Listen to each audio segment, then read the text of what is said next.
Okay, so this is the test of the stepper motors for my CNC router mill, and I'm using the TB6450, I believe is what it is. It's the 4-axis driver board from HubbardCNC.com, which is back here, along with my power supply out of a home security system.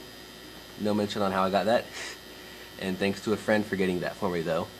And on to the test. I'm just running the Z-axis here, and I believe this is Y. Z and X actually. That's not the actual ones in the printer. I just know this one is Z for sure, but this could just be exchanged between ports for now for testing purposes.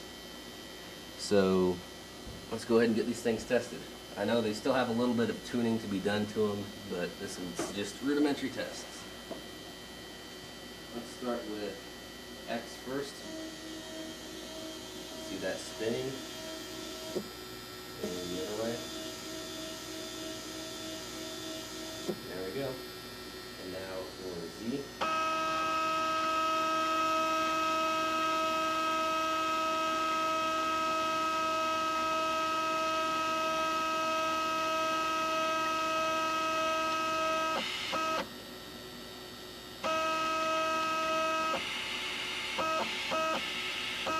Making some sort of funny sound, but I'm not exactly sure what that is. I'll have to look into that.